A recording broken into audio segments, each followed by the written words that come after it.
கர்த்தருடைய பரிசுத்தமாக மகிமையுள்ள நாமம் மகிமைப்படுவதாக. அல்லேலூயா. கர்த்தருடைய பரிசுத்த நாமத்திலே தேவனுடைய பிள்ளைகள் யாவரையும் வாழ்த்துகிறேன். கர்த்தர் நல்லவராய் இதுலம் நடத்தி வந்த பெரிய கிருபைக்காய் ஸ்தோத்திரம். அல்லேலூயா. ஆமென். கர்த்தர் பெரியவர், தேவன் மகத்துவம் உள்ளவர், நம்மை அற்புதமாய் நடத்துகிறவர், நம்மை மேலும் மேலும் உயர்த்துகிறவர்.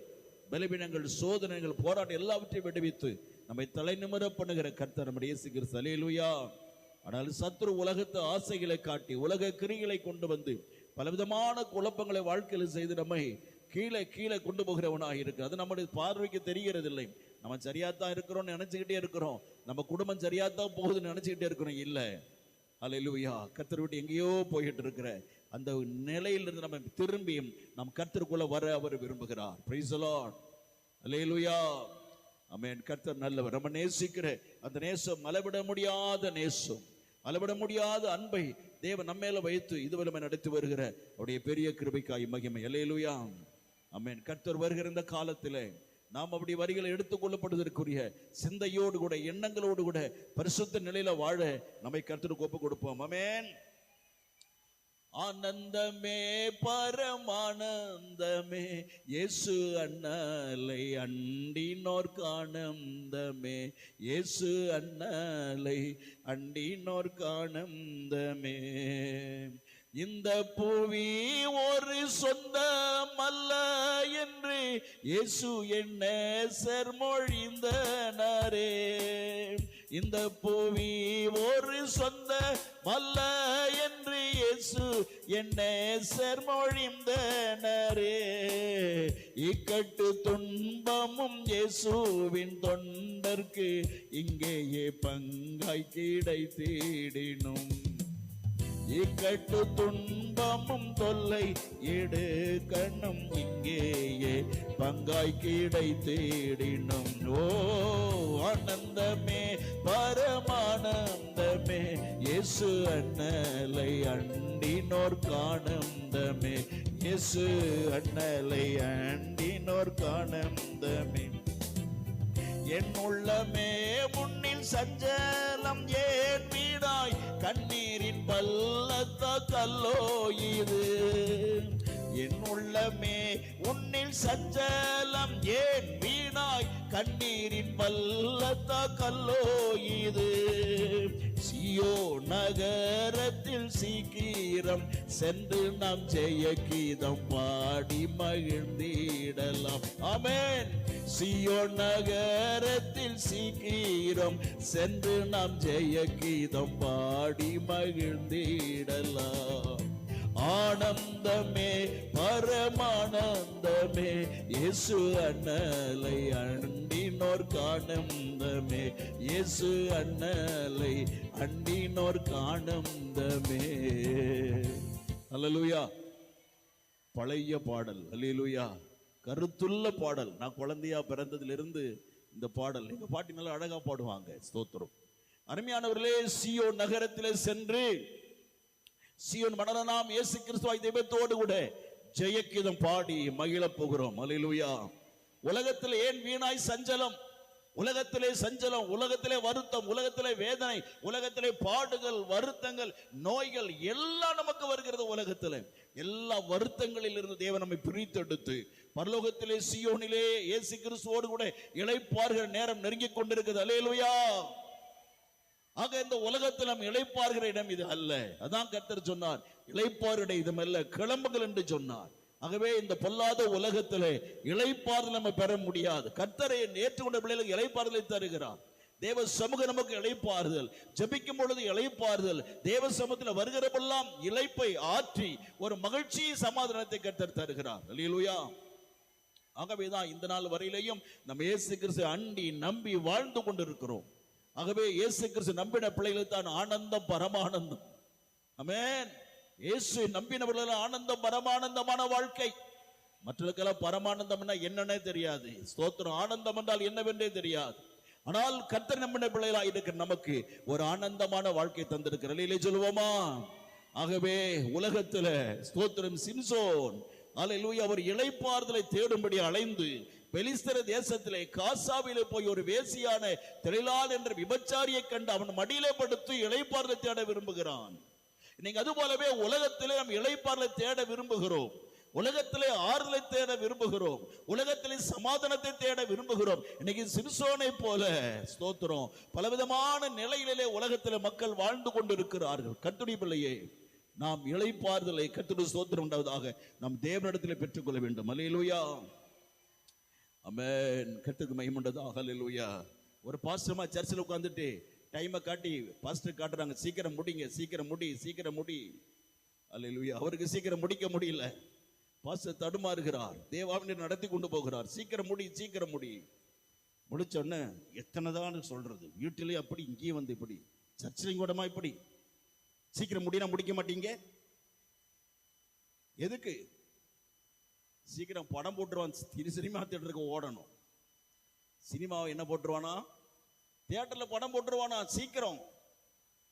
எப்படி இருக்கு இன்னைக்கு கிறிஸ்தவ வாழ்க்கை? அருமையான கர்த்தருடைய பிள்ளைகளே, இன்னைக்கு அப்படிப்பட்ட ஒரு கேடான வாழ்க்கை வாழுகிற கிறிஸ்தவமா இன்றைக்கு இருக்கிறது. நாம் சீயோன் நகரத்தில் இயேசு கிறிஸ்துவோடு கூட வாழ போகிறோம், பரலோகத்திலே தேவனோடு கூட வாழணும். அல்லேலூயா. அதான் இன்னைக்கு நம்முடைய வாஞ்சை. அதுதான் ஒரு உண்மையான ஆறுதல், உண்மையான சந்தோஷம், உண்மையான மகிழ்ச்சியை தேவன் பரலோகத்தில் நமக்கு வைத்திருக்கிறார். ஆகவே அன்பான கர்த்தருடைய பிள்ளைகளே, ஹல்லேலூயா, இன்னைக்கு கர்த்தராகிய தேவன் நமக்கென்று வைத்திருக்கிற இந்த ஆனந்தமான வாழ்க்கை பெறுவதற்காக நாம் பரிசுத்தமாய் வாழணும், தேவ சித்தத்தை செய்யணும். ஆகவேதான் ஸ்தோத்திரம், ஹல்லேலூயா, நியாயாதிபதிகள் 17ஆம் அதிகாரத்திலே 19ஆம் வசனத்திலே வாசித்தோம். சிம்சோன் ஒரு விபச்சாரியை கண்டு அந்த இடத்திலே போய் தனக்கு ஒரு ஆறுதலை தேட விரும்புகிறான். ஆனால் அவனுக்கு ஆறுதல் அங்கு கிடைக்கவில்லை. ஏதோ கொஞ்சம் தூக்கம் வருகிறது, ஒரு விபச்சாரி மடியில படுத்து தூக்கம் அவனுக்கு வருகிறது. உலகத்துல போனா ஒரு சந்தோஷம் கிடைக்கிற மாதிரி தெரியலாம், உலகத்துக்குள்ள போனா இயேசு விட்டு விலகி போகும் பொழுது மகிழ்ச்சி கிடைக்கிற மாதிரி தெரியலாம். ஆனா உண்மையான மகிழ்ச்சிகள்ல போலி, அது மாயான மகிழ்ச்சி, மாயான சந்தோஷம். ஒரு உண்மையான சந்தோஷம் இயேசு கிறிஸ்துவிடம் மட்டும்தான் இருக்கிறது. ஆமென், ஸ்தோத்திரம், அல்லேலூயா. ஆகவே கர்த்தருடைய விலகி போகும் பொழுது கடந்த வாரத்தில் பேர் கேட்டோம், அல்லேலூயா, அநேக ஆவிகள் வந்து நம்முடைய குடும்பத்தில் வந்து குடியிருந்துரும். கர்த்தரை விட்டு விலகும் பொழுது என்ன நடக்கிறது? அநேக ஆவிகள் வருது. அதைத்தான் நம்ம கர்த்தர் ஏசாயா 34ஆம் அதிகாரத்தில் 14ஆவது வசனத்தில் வாசித்தோம். ஒரு வசனத்தை வாசிக்கலாம். அல்லேலூயா, கர்த்தருக்கு ஸ்தோத்திரம். ஏசாயா 34ஆம் அதிகாரம் வசனம் 14 வாசிக்கலாம் சீக்கிரமாக. அல்லேலூயா, ஆமென், ஆமென். காட்டு மிருகங்களும் ஓரிகள், நரி அங்கே வரும், பயங்கரமான காட்டு மிருகம், பயங்கரமான காட்டு மிருகங்க வரும் வீட்டுக்குள்ளே. மகிழ்ச்சியாயிருந்த வீட்டுக்குள்ளே, மகிழ்ச்சியாயிருந்த குடும்பத்துக்குள்ளே காட்டு மிருகமான பயங்கர மிருகம் போன்ற ஆவிகள் வீட்டுக்குள்ளே வர ஆரம்பிக்கும். நிம்மதியாயிருந்த குடும்பத்திலே, சந்தோஷமா இருந்த குடும்பத்திலே இந்த ஆவிகள் வந்து பலவிதமான குழப்படிகளை செய்ய ஆரம்பிக்கிறது. ஐயோ, எத்தனை வேதனை, எவ்வளவு துயரங்கள். தேவனுடைய பிள்ளையே, காட்டு மிருகங்கள் வீட்டில் இருக்குமென்றால் தூக்கம் வராது. வீட்டில் எப்ப பார்த்தாலும் அடிதடி சண்டைகளாக இருக்கும், குடும்பத்தில் பல விதமான குழப்பங்களாக இருக்கும், ஒரு நிம்மதியில்லாத நிலைமை இருக்கும். ஸ்தோத்திரம், அடிதடி நடக்கும். ஏன்? காட்டு மிருகம் போன்ற ஆவி குடும்பத்தில் வந்து இருக்கு. வேலைக்கு போனோம், நல்லா சாப்பிட்டோம், சந்தோஷமா குடும்ப ஜெபம் பண்ணினோம், சந்தோஷமா பேசி நிம்மதியா படுத்து தூங்கினோம் என்று இல்லை, அடிதடி நடக்கும் வீட்டுல. அல்லேலூயா. ஆக்கின குடம்பெல்லாம் தூக்கி கீழே கொட்டு, ஆக்கின சுடு சோத்தை எடுத்து ரோட்டில கொட்டு. ஸ்தோத்திரம். குழந்தைகள அம்மா அம்மா பரிதபிப்பாங்க, பேசாம கடை பிள்ளைல ஒரு அதட்டுறது. அல்லேலூயா. தெருவே பார்த்து சிரிக்கும். ஏன்? காட்டு மிருக ஆவி உள்ள வந்திருக்கிறது. புருஷனுக்குள்ள மனைவிக்குள்ள இந்த ஆவியில் வந்து பெரிய போராட்டத்தை உண்டு பண்ணுகிறது. இன்னைக்கு நம்முடைய கூட விதமாய் வரக்கூடாது. ஆமென். தேவனுடைய பிள்ளையே, பாருங்கள், இவைகள் எல்லாம் வருகிறது. மிருகமான பயங்கர மிருகம், ஆங்கிலத்தில் வைல்ட் அனிமல் என்று சொல்ல எழுதப்பட்டிருக்கிறது ஆங்கில பைபிளத்தில். ஆகவே ஹல்லேலூயா, வைல்ட் அனிமல் என்று சொல்லுகிற காட்டு பயங்கர மிருகங்கள் இன்னைக்கு கர்த்தருடைய ஸ்தோத்திரம் பயங்கரத்தை குடும்பத்தில் செய்து கொண்டிருக்கிறது. புரிந்து கொள்ளுகிறது இல்லை, அதுக்காக குறுக்க வழியை நாடுகிறது. இதுக்கெல்லாம் என்ன வழி? தேவ சமூகத்தை விழுந்து கிடக்கிறது கிடையாது. பிறகு என்ன? அங்க என்ன வந்தது? கர்த்தருக்கு ஸ்தோத்திரம் உண்டதாக. காட்டு மிருகத்துக்கு பிறகு ஆமென், நரி அங்கே வந்தது. ஸ்தோத்திரம், அல்லேலூயா. ஆமென், நரிகள் வந்தது, நரி ஆவி அங்கே வந்தது. நரி ஆவி எப்படி? ஒரு தந்திரமா வரும், தந்திரமா வந்து அது வேலையை காட்டிட்டு இருக்கும். பயம். நரி ஆவி என்பது பயம் பிடித்த ஆவி, ஒரு பயத்தின் ஆவி. எங்க கடைப்போம், ஆமா நான் போட்டேன், ஐயோ பயமா இருக்குது. வீட்டுக்கார எங்க போயிட்டு இந்த கடையில போய் இந்த ஜாமனை திடீர் இல்லாம போயிட்டு வாங்க, தக்காளியில போயிட்டு வாங்க அப்படின்னா போமா பயமா இருக்குது. வீட்டுக்கார ஐயாவுக்கு பயம் வெளியே போக. வீட்டுக்கு அம்மாவுக்கு பயம், வெளியே போக. பிள்ளைகளுக்கு அதிகமா பயம். ஏன்? நரியாவி வீட்டுக்குள்ள வந்துருச்சு. உடைய குடும்பத்துல நரியாவி வரக்கூடாது. அல்லேலூயா, ஆமென். நரியாவி குடும்பத்துல வரக்கூடாது. பிறகு அடுத்தது வாசிக்கலாம். ஆமென். காட்டாடை காட்டாடு கூப்பிடும். காட்டாடு ரொம்ப மோசமா இருக்கும். அது வீட்டாடு மாதிரி தான் இருக்கும். ஆனால் அன்னைக்கு கொம்புகள் ரொம்ப பயங்கரமா இருக்கும். அப்படியே வயிற்றுல குத்துச்சுன்னா அவ்வளவுதான், வயிறு கிழிஞ்சிடும். ஸ்தோத்திரம், அல்லேலூயா. நம்ம வீட்டாடெல்லாம் அப்படியே முட்டிக்கிட்டு இருக்கும். ஆனா காட்டாடு முட்டாது, மனிதனை கொன்று போடும் காட்டாடு. இதனால காட்டுத்தனமாய் வளர்கிற ஆவி. ஆமென், அல்லேலூயா. காட்டுத்தனமான ஆவி வீட்டுக்குள்ள வந்தால் குடும்பமே காட்டுத்தனமா நடக்கும். குடும்பத்திலே ஹல்லேலூயா ஒரு ஒழுக்கமா இருக்காது. அடிதடி நடக்கும். கத்தி எடுத்து கிழித்துக் கொள்ளுகிறது, கட்டி எடுத்து வெட்டுகிறது. கொலை செஞ்சிருவேன், உன்னை கொண்டு போடுவேன் என்ற நிலைமை வீட்டுக்குள்ள வருகிறது. தேவ பிள்ளையே, அப்படி நடக்குமானால் உன் வீட்டுக்குள்ள காட்டாடு வந்து விட்டதுன்னு அர்த்தம். இன்னைக்கு அப்படிப்பட்ட ஒரு போராட்டம் வருமானால் குடும்பத்திலே காட்டாடு வந்திருக்கிறதுன்னு அர்த்தம். ஸ்தோத்திரம், அல்லேலூயா. ஒரு குடிச்சிட்டு பையன்களோ அல்லது புருஷனோ குடிச்சிட்டு வீட்டுக்குள்ள வந்து போராட்டம் பண்ணி பாரு, வெட்டி போடுவேன், குத்தி போடுவேன், கொண்டு போடுவேன் அப்படின்னு வந்தா என்ன அர்த்தம்? காட்டாடு வீட்டுக்குள்ள வந்துருச்சுன்னு அர்த்தம். காட்டாடின் ஆவி குடும்பத்துல வந்துருச்சு. கர்த்தரை பிள்ளையே, இப்படிப்பட்டதான மோசமான காரியம் வரக்கூடாது. ஏனென்றால் நாம் இந்த உலகத்துக்குரியவர்கள், நாம் பரலோகத்தில் சென்று ஒரு ஜெயமான பாடல் பாடணும். பரலோகத்தில் வெற்றியின் பாடல், பரலோகத்தில் இயேசு கிறிஸ்துவோடு கூட அமர்ந்து நம்ம பாடணும். பரலோகத்தில் இப்படிப்பட்ட குழப்பங்கள் வாழ்க்கையில வரக்கூடாது. ஹல்லேலூயா. குடும்பத்தை பாதுகாக்கணும் தேவனுடைய பிள்ளையே. ஆமென், ஸ்தோத்திரம். ஆதாம் ஏவாளை தேவன் ஏதேன் தோட்டத்தில் அழைத்து கொண்டு வந்து விட்டு அந்த தோட்டத்தை பண்படுத்தவும் காக்கவும் வைத்தார். ஆமென், அல்லேலூயா. தினந்தோறும் காலையில ஸ்தோத்திரம் இந்த ஏதேன் தோட்டத்துல ஆதியாகமத்துல நிறைய காரியங்களை கற்றுக்கொண்டு வருகிறோம். நிறைய ஆழமான சத்தியங்களை கர்த்தர் காலையில பேசிக்கொண்டு வருகிறார். அருமையானவர்களே, பண்படுத்தணும் குடும்பத்தை. ஒரு குடும்பத்தை பண்படுத்தணும். ஏமா ஜெபம் பண்ணியா? பைபிள் படிச்சியா? சர்ச்சுக்கு ரெடி ஆயிட்டியா? ஜெபம் பண்ணிட்டு ஸ்கூலுக்கு போறதுக்கு ரெடி ஆயிட்டியா? ஸ்தோத்திரம். சாப்பாடு எடுத்தியா? புக் எடுத்தியா? இல்ல, ஜெபம் பண்ணியான்னு கேளுங்க. காலையில வசனம் மனப்பாடம் பண்ணியாமா? பைபிள் படிச்சியா? பிள்ளைகளை கேட்டு பிள்ளைகளுக்கு பண்படுத்த வேண்டும். ஆமென். நீங்க கேட்கும்போது ஐயோ படிக்கலையே, உடனே பைபிள் படிப்பாங்க. ஜெபம் பண்ணா உடனே முட்டிக்கால் போட்டு ஜெபம் பண்ணணும். அல்லேலூயா. பிள்ளை நின்னுட்டு ஜெபம் பண்ண கூட என்ன செய்யணும்? முட்டிக்கால் போட்டு ஜெபிக்கிற பழக்கத்தை பிள்ளைகளுக்கு கற்றுக் கொடுக்க வேண்டும். ஆமென். ஸ்கூலுக்கு போகும்போது முட்டிக்கால் போட்டு ஜெபம் பண்ணாத பிள்ளைகள் போக கூடாது. பிள்ளைகளை எல்லாம் பண்படுத்தணும். கர்த்தருடைய பிள்ளையே, ஒரு புருஷன் கர்த்தருக்குள்ள தன்னை பண்படுத்த வேண்டும். மனைவியான சகோதரி கர்த்தருக்குள்ள தன்னை பண்படுத்த வேண்டும். அல்லேலூயா. உலகத்துல பல காரியங்களை நம்ம பண்படுத்த விரும்புகிறோம். இல்ல, அதனால ஒரு பைசாவு பிரயோஜனம் கிடையாது. நாம் தேவ காரியத்துக்குள்ள நம்மை பண்படுத்த வேண்டியவர்களாக இருக்கிறோம். ஆகவே காட்டாடு நம்ம வீட்டுல வரக்கூடாது. ஆமென். தொடர்ந்து வாசிக்கலாம். சீக்கிரம். அங்கே சாக்குருவி. அல்லேலூயா. அதான் சொன்ன இல்லையா? என்னது? சாவுக்குருவி. அல்லேலூயா. ஸ்தோத்திரம். சாவுக்குருவி வீட்டுல வந்திருக்கா? செத்து போலான்னு இருக்க அப்படின்னு என்ன வந்துருச்சு அர்த்தம்? வீட்டுக்குள்ள சொல்லுங்க. சாவுக்குருவி வந்துருச்சு. உனக்கு கொலை பண்ணாம விட மாட்டேன் அப்படின்னா என்ன வந்துருச்சு வீட்டுக்குள்ள? சாவுக்குருவி வந்துருச்சு. சாவுக்குருவியான பிசாசு வந்துட்டா உள்ள, கொலை செய்ற ஆவி. ஸ்தோத்திரம், அல்லேலூயா. யோவான் 10:10 திருடன் கொல்லவும் அழிக்கும் வருகிறானே என்று கொல்லவும் அழிக்க வருவான். கொல்ல வருகிற பிசாசு, கொலை செய்கிற பிசாசு. கொலை என்றால் அங்கு பிசாசு இருக்கிறான் அர்த்தம். கொலை நடக்குதுன்னா அங்க சாத்தான் வந்து விட்டான் என்று அர்த்தம். தேவனுடைய பிள்ளையே, மனிதன் யாரையும் கொலை செய்ய மாட்டான், மனுஷன் கொலை செய்ய மாட்டான். எவனுக்குள்ள பிசாசு வருகிறதோ, எவனுக்குள்ள சாத்தான் புகுந்து அப்பொழுதுதான் இந்த கொலைவை செய்கிற எண்ணமே வரும். உன் குடும்பத்தில் அப்படிப்பட்ட எண்ணம் வரக்கூடாது. ஹல்லேலூயா. பரிசுத்தமான தேவ பிள்ளைகள் வீட்டிலே ஆமென் தற்கொலை பண்ணி கொள்ளலாம். நான் செத்து போலான்னு இருக்கிறது, நான் கொலை செய்ய போறேன், இந்த எண்ணம் வரக்கூடாது. எத்தனை நாளைக்கு இந்த பிரச்சனை? செத்து போனால் நல்லா இருக்கும் என்று நீ சொல்வாயானால் உன் குடும்பத்திலே சாவு பிசாசு வந்துருச்சு, கொலை சாத்தான் வந்திருக்கிறான், இந்த பேச்சு வீட்டுல வரவே கூடாது. ஆமென். தேவனுடைய பிள்ளைகள் வீட்டுல சாவுக்குரிய பேச்சு, செத்து போறங்கிற பேச்சு, தற்கொலை செய்யற பேச்சு ஒருபோதும் வரக்கூடாது. ஆமென். பிசாசு அப்படி கொண்டு வருவான், அந்த எண்ணங்களை கொண்டு வருவான். யோபு வீட்டுக்குள்ள போகலையா? யோபு மனைவிகளை பிசாசு போகல. ஏய் என்ன மனுஷன், பிள்ளைய செத்து போச்சு, சொத்தெல்லாம் அழிஞ்சது, எல்லாம் அழிஞ்சு, ஆடு மாடு செத்து போச்சு, ஒண்ணுமே கிடையாது, குப்பை மேட்டில் உட்கார்ந்து சாம்பல் எடுத்து மேல பூசிக்கிட்டு இந்த உடஞ்சு போன சட்டை வரக்கன்னு சொல்லியே, ஏன் புத்தி கட்ட மனுஷனே, செத்து தோலை. நீ செத்து சாகிற பொழுது நீ சும்மா செத்து போகாத. நீ வணங்குறிய அந்த தெய்வம் கர்த்தர் ஆண்டவர் அந்த யெகோவா தேவனை கண்ணாப்பண்ணான்னு திட்டி போட்டு செத்து போ. என்ன பாத்தீங்களா? ஏன் உள்ள யார் இருக்கா சொல்லுங்க? யோபு மணிக்குள்ள யார் இருக்கா? சாவுக்குருவி என்கிற சாத்தானின் ஆவி. சாத்தானின் ஆவி அவளுக்குள்ளதான் அவ அப்படி சொல்றா, நீ செத்து போ. நீ செத்து போது சும்மா செத்து போகாத, கர்த்தரை திட்டிட்டு கண்ணாபண்ணா பேசி அப்புறம் செத்து போ. ஸ்தோத்திரம், அல்லேலூயா. கர்த்தருடைய பிள்ளையே, சாவுக்குருவி என்ற பிசாசு வீட்டுல வரக்கூடாது. சாவுக்குருவி சாத்தான் வீட்டுல வரக்கூடாது. உன் வீட்டுல ஒருபோது அந்த பேச்சு வரக்கூடாது. Price the Lord. அப்படியானால் ஏதோ எங்கேயோ வீக்கா இருக்கு, ஏதோ பரிசுத்த வாழ்க்கையில நமக்கு வீக்கா இருக்கிறோம், எங்க ஆவிக்குரிய வாழ்க்கையில எங்கேயோ தகராறு நடந்து கொண்டிருக்கிறது, கண்டுபிடிக்கணும்.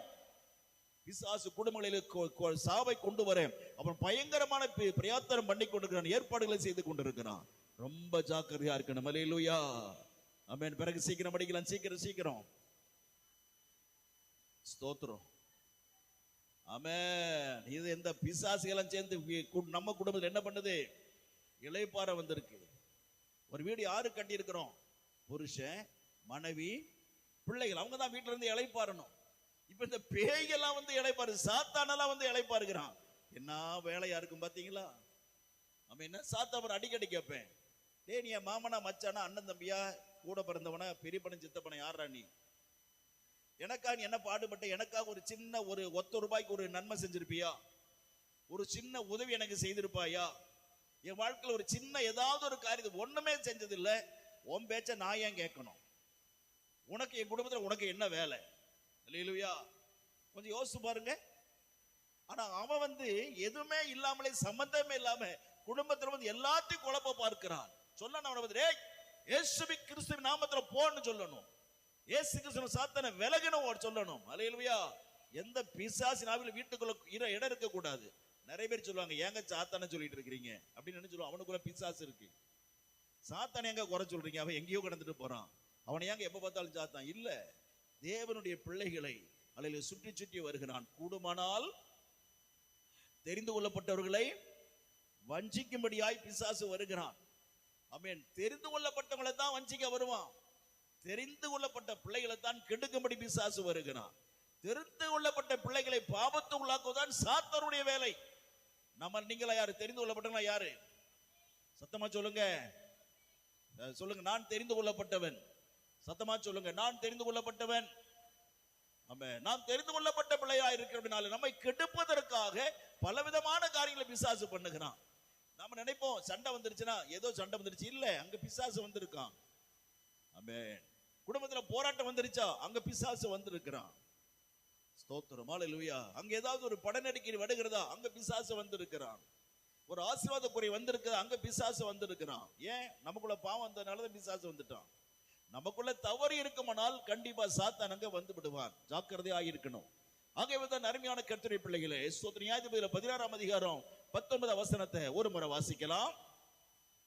நியாயாதிபதிகள் 16ஆம் அதிகாரம் 19 வசனத்தை ஒரு முறை நான் வாசிக்கலாம். வாசிப்போம் சத்தமாக.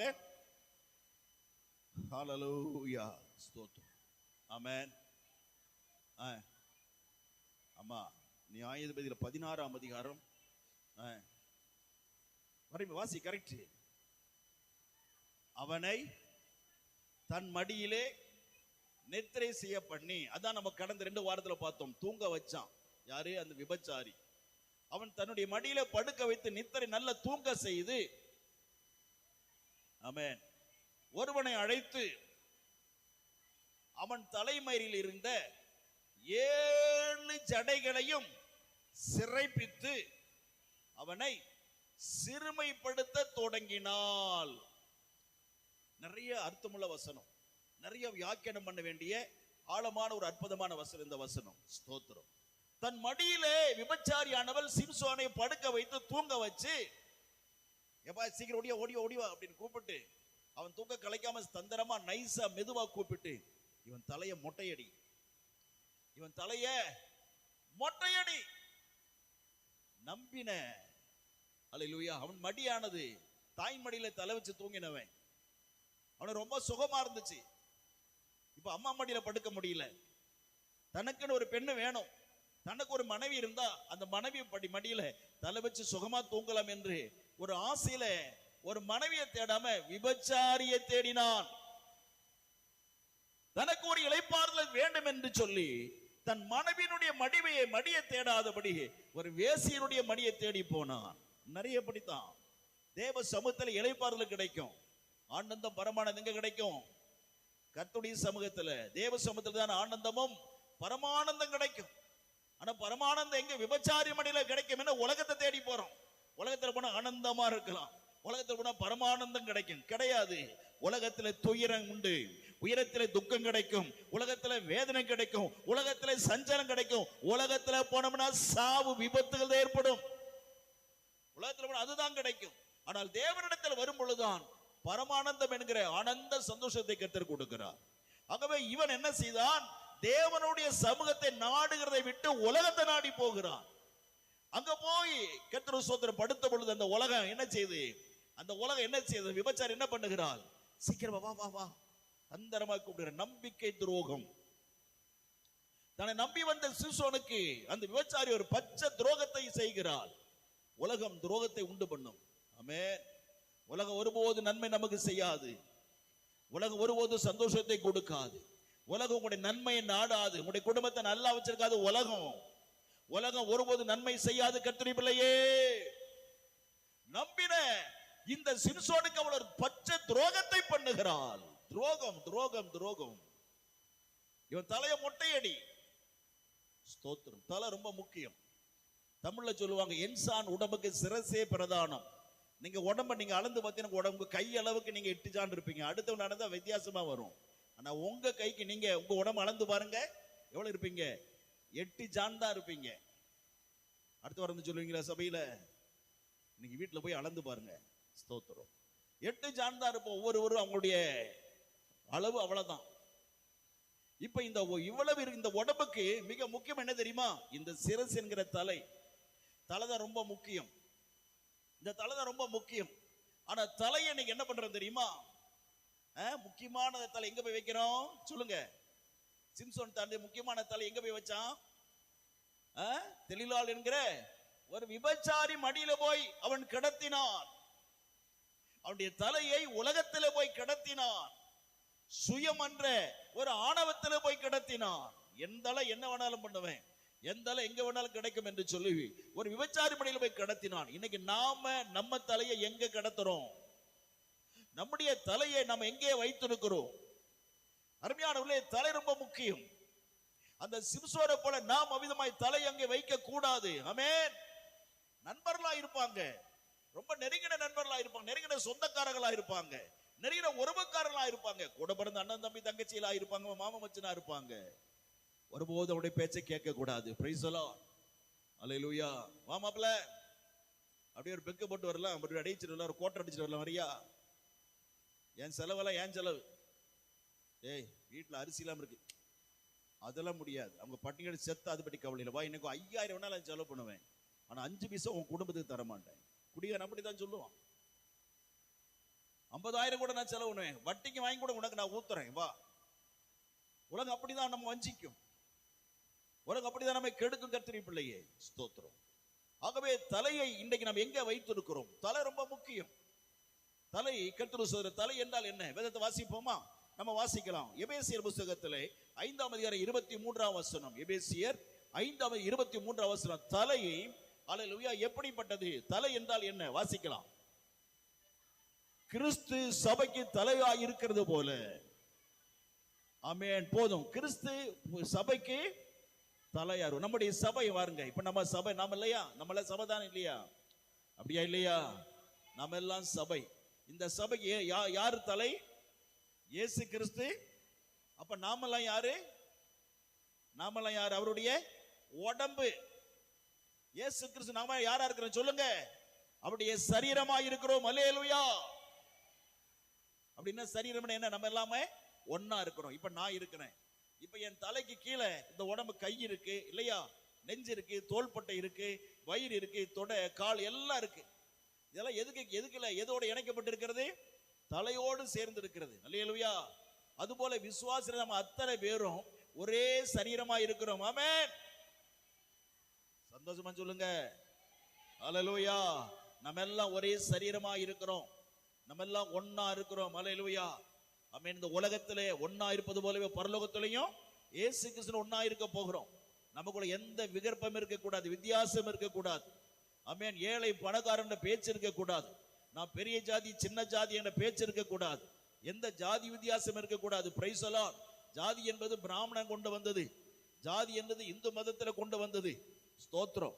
அல்லேலூயா. இந்து மார்க்கத்தில் வந்தது ஜாதி. அதை அல்லேலூயா கர்த்தர் கிறிஸ்தவத்தில் அப்படியே கடைபிடிக்கிறாங்க. அது தப்பு. அன்பான தேவனுடைய பிள்ளைகளே, கர்த்தருக்கு ஸ்தோத்திரம் உண்டாவதாக. ஆகவே பாவங்களை தேவன் கழுவினது போலவே இந்த பழைய எல்லா காரியத்தையும் கர்த்தர் கழுவி எடுக்கிறார். உலகத்தில் நமக்கு ஊர்ல ரொம்ப பெருசா இருக்கலாம், நான் இந்த ஜாதி அந்த ஜாதி என்று சொல்லி, ஆனால் தேவனுக்கு முன்னாக அவையில ஒன்றுமே கிடையாது. Price the Lord. சரி, கர்த்தருக்கு ஸ்தோத்திரம் உண்டாவதாக. ஆகவே எல்லாரும் ஒரே சரீரமாய் இருக்கிறோம். இயேசு கிறிஸ்து நமக்கு தலையாய் இருக்கிறார். நாம் எல்லாரும் அவருடைய உடம்புகளாக சரீரமாய் இருக்கிறோம். அல்லேலூயா. ஒரே சரீரமாக இருக்கிறோம். அப்ப நமக்கு யார் தலையா இருக்கிறது? யார் தலையா இருக்கு சொல்லுங்க. அப்ப உங்க குடும்பத்துல யார் திட்டம் பண்ணணும்? உங்க குடும்பத்தை யார் தலையா இருக்கிறது? யாரு? இயேசு கிறிஸ்து உங்களுடைய வீட்டின் தலையா இருக்கணும். உங்களுடைய வீட்டு தலைவரே இயேசு கிறிஸ்து தான். அல்லேலூயா. தலைவரை சொன்னதான் தொண்டை கேட்பான். தொண்டர்கள் யாரு கேட்பாங்க? தலைவரை சொன்னதான் தொண்டர்கள் கேட்பார்கள். ஒரு கட்சி என்றால் தலைவர் சொன்னதான் தொண்டர்கள் அந்த கட்சியில் எல்லாரும் கேட்பார்கள். ஒரு கம்பெனி இருந்தால் கம்பெனியில பாஸ் என்ன சொல்றாரு அதைத்தான் அந்த கம்பெனி ஓனரை சொல்றதுதான் கம்பெனியில் எல்லாரும் கேட்பாங்க. அப்படியா இல்லையா? அப்படித்தான். ஒரு வயல வேலை செய்ய போகிறோம். அந்த வயல வேலை செய்ய போகும் பொழுது அந்த தோட்டக்காரங்க என்ன சொல்றாங்க அதைத்தான் என்ன செய்ய முடியும்? தோட்டத்தில் வேலை செய்யற மனுஷங்களா செய்வாங்களா இல்லையா? நான் வந்திருக்கிறேன், என்ன வேணாலும் செய்வேன், நான் எப்படி வேணாலும் செய்வேன், நம்ம செஞ்சிட முடியுமா? முடியாது. இப்ப நம்ம சரோஜமா தோட்டத்துக்கு ஆட்கள் டெய்லி ஒரு 10 பேர் வேலைக்கு வர்றாங்க. வேலைக்கு வராங்களா, நான் என்ன வேணாலும் செய்வேன். ஏமா நீங்க சொன்னதை கேட்க மாட்டோமா? நான் என்ன வேணாலும் பண்ணுவேன், நான் எப்படி வேணாலும் பண்ணுவேன், நான் தோட்டத்தில் இருக்கிறேன், நான் தென்னை மரத்தில் இருவேன், இளநீ போட்டு குடிப்பேன், நான் கிணத்துல குதிப்பேன், நீங்க சொல்ற வேலையெல்லாம் செய்ய மாட்டேன் அப்படின்னு தான் உங்களுக்கு சம்பளம் கிடைக்குமா? சம்பளம் கிடைக்காது. ஒரு தோட்டத்துல போனால் அந்த தோட்டத்துக்காரங்க என்ன சொல்றாங்க அதை என்ன செய்யணும்? அவங்க கேட்கணும். அப்படியானால் தேவனுடைய பிள்ளையானால் தேவன் என்ன சொல்றார் அதைத்தான் நாம் என்ன செய்யணும்? கேட்கணும். அல்லேலூயா. கர்த்தருடைய பிள்ளை என்றால் இயேசு கிறிஸ்து சொன்னதை கேட்டு நடக்கணும். அப்ப அவர் சொன்னதை கேட்காம இஷ்டமான செஞ்சுட்டு இயேசு கிறிஸ்து என் தலை என்றால் அர்த்தமே கிடையாது.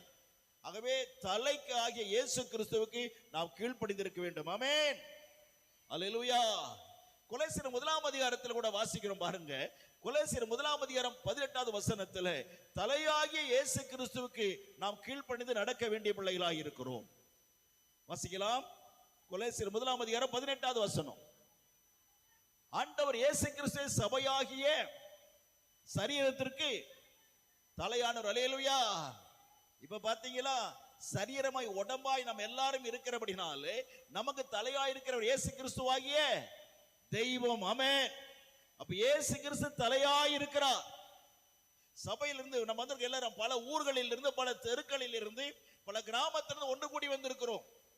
சரிதானா? எல்லாம் ஒண்ணு சேர்ந்து வந்தாலும் இப்ப நாம யாரா இருக்கிறோம்? எல்லாரும் இயேசு கிறிஸ்துவுக்கு உடம்பா இருக்கிறோம். அல்லேலூயா. கர்த்தருடைய பரிசுத்தமான சரீரமா இருக்கிறோம். ஆமென். அதனாலதான் ராபோஜனத்தின் போது அல்லேலூயா ஒரே அப்பத்தை கர்த்தர் நம்மை பிட்டு கொடுக்கும்படி சொல்லுகிறார். ஆமென். அந்த ஒரே அப்பத்தில் பங்கு பெறுகிற நாம் யாவரும் சொல்லுங்க ஒரே சரீரமா இருக்கிறோம் என்று வாசிக்கிறோம். அந்த ஒரு அப்பத்தை பிட்டு கொடுத்தா ஒரே உடம்பா இருக்கிறான்னு அர்த்தம். எத்தனை இயேசு கிறிஸ்து நமக்காய் பாடுபட்டார்? 1000 இயேசு கிறிஸ்தா? 100 இயேசு கிறிஸ்து சிலுவையில பாடுபட்டாரா? சொல்லுங்க. எத்தனை இயேசு கிறிஸ்து பாடுபட்டார் சிலுவையில? சொல்லுங்க. எத்தனை பேர் சொல்லுங்க? ஒரே ஒரு தெய்வம் தான் பாடுபட்டார். அந்த ஒரே ஒரு தெய்வம் பாடுபட்டதுக்கு அடையாளமாகத்தான் ராபோஜனத்து சமயத்தில் ஒரே ஒரு அப்பத்தை பிட்டு கொடுன்னு கர்த்தர் சொல்லி இருக்கிறார். ஆமென். அப்ப ஒரே அப்பத்தை பிட்டு கொடுன்னு சொன்ன பொழுது இன்னைக்கு என்ன பண்றாங்க? நிறைய அப்பங்களை கொடுக்கறாங்க, நிறைய காரியத்தை சோத்திரம் பிட்டு பிட்டு எல்லாமே இஷ்டம் போல கொடுக்கறாங்க. ஒரே அப்பத்தை ஆசீர்வதித்து அதுதான் பிட்டு கொடுக்கணும். அல்லேலூயா. ராபோஜனத்தின் போது இயேசு கிறிஸ்து என்ன செஞ்சார்? சீஷர்களுக்கு ஒரு அப்பத்தை எடுத்து பிட்டு கொடுத்தார். இன்னைக்கு சபையில அப்படி எல்லாம் தாறுமாறா போயிட்டு இருக்கு, எங்கெங்கயோ போயிட்டு இருக்கு. சரி, இப்ப அதை பற்றி நம்ம பேச வேண்டாம். ஸ்தோத்திரம். ஆகவே ஒரே சரீரமாக இயேசு கிறிஸ்து அவரே நமக்கு தலையாய் இருக்கிறார். நம்ம வீட்டுக்கு குடும்பத்துக்கு இயேசு தான் தலையா இருக்கணும். அல்லேலூயா. சில வீடுல பெண்கள் தலையா இருப்பாங்க, அது சரிப்பட்டு வராது.